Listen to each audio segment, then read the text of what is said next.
Hello సాక్షి.com స్వాగతం.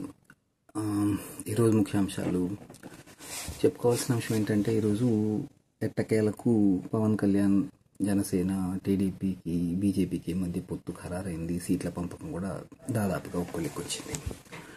కొత్త ఏర్పాట్లో భాగంగా ఎవరికైనా సీట్లు వచ్చాయో తెలుసుకోవాలనుకుంటే పవన్ కళ్యాణ్ యథావిధిగా చంద్రబాబు చేతిలో ఇంకొకసారి మోసపోయాడా లేదా తెలుసుకోవాలనుకుంటే సాక్షి.com చూడండి. చంద్రబాబుకు సంబంధించిన వార్త ఇంకొకటి.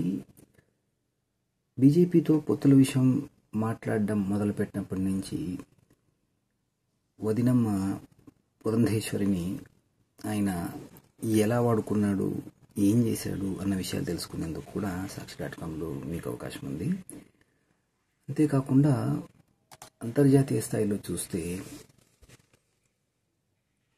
బైడెన్ ఇజ్రాయెల్ విషయంలో ద్వంద్వనీతి పాటిస్తున్నాడని చెప్పేందుకు కొత్త రుజువులు దొరికాయి. ఇజ్రాయెల్ హమాస్ మధ్య నడుస్తున్న యుద్ధంలో బైడెన్ పాత్ర ఎలా ఉంది అన్న తెలుసుకునేందుకు సాక్షి.comలో ఓ ప్రత్యేక కథనం ప్రచురించాం. నిన్న ఆంధ్రప్రదేశ్లో ఒక విషాదకరమైన సంఘటన చోటు చేసుకుంది. TDP Janasena social media platforms ఓ మహిళ పట్ల వ్యవహరించిన తీరు, ట్రోల్స్తో వేధించిన తీరు కారణంగా ఆ మహిళ ప్రాణాలు కోల్పోవాల్సి వచ్చింది. వివరాల కోసం సాక్షి.com చూడండి. ఏపీలో ఫిరాయింపు ఎమ్మెల్యేలపై వేటు పడిపోయింది. ఎవరెవరా ఎమ్మెల్యేలు, ఎంతకాలం పాటు ఏ పద్ధతిలో స్పీకర్ విచారణ సాగించిన తర్వాత ఈ నిర్ణయానికి వచ్చారు కోసం ఒక ప్రత్యేక కథనం సాక్షి.comలో.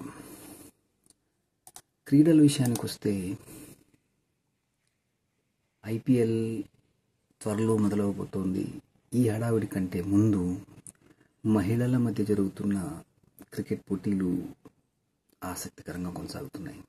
వాటిపై ప్రత్యేక కథనాలు కూడా సాక్షి.comలో చూడొచ్చు.